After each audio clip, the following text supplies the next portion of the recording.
entre dans une maison de jeu du palais royal où il perd tout son argent. Ruiné et amer, il erre dans Paris en attendant une heure propice pour se suicider.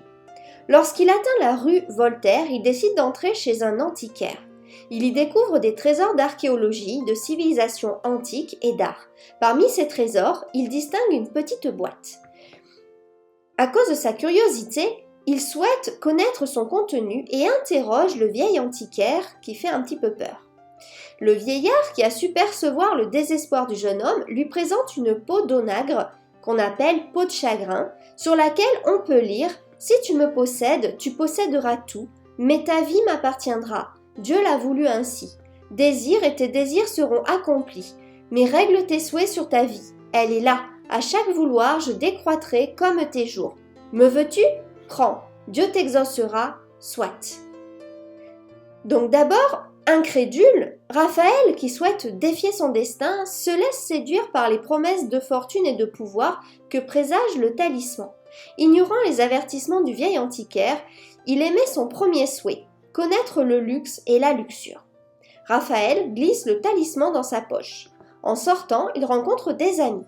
Une fête pour l'inauguration d'un nouveau journal politique monarchiste est donnée dans l'hôtel particulier du banquier Taillefer et Raphaël y est tout naturellement convié. L'opulence des convives, l'abondance du vin et des courtisanes, le vœu de Raphaël semble exaucé. Alors que la liesse générale est à son comble, Raphaël confie à son ami Émile ses pensées suicidaires et entreprend pour se justifier le récit de sa vie. Raphaël reste évasif sur son enfance, qui est des plus ordinaires. Il s'attarde sur les relations qu'il a entretenues avec son père entre l'âge de 17 et 22 ans. Soumis à l'autorité paternelle, le jeune Raphaël voit sa vie organisée selon une discipline drastique.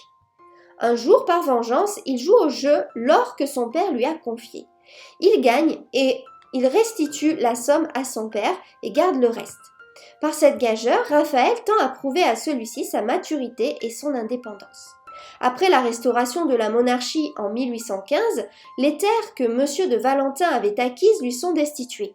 Accablé de dettes, le père de Raphaël souhaite que son fils embrasse une carrière d'homme d'État afin de restituer à la famille son honneur. Le fils vend les terres dont il a hérité à la mort de sa mère. Son père meurt à son tour. Raphaël a alors 22 ans et il est complètement libre. Il évoque ensuite sa misère sociale, ses errances intellectuelles et ses tourments amoureux, sa rencontre avec Pauline, la fille de sa logeuse et filleule de la princesse Borghese. Indigent, rêvant d'amour et de luxe, Raphaël se refuse d'épouser la jeune fille, car il ne se pense pas digne d'elle. Puis il rencontre la comtesse Fédora, femme sans cœur, indifférente à l'amour, dont il tombe amoureux. Il sera éconduit, Fédora lui préférant son cousin, le duc de Navarre. Désespéré, le jeune Raphaël suit les conseils de Rastignac qui lui suggère de s'adonner à la débauche. C'est sur le récit de ses excès que les aveux de Raphaël s'achèvent.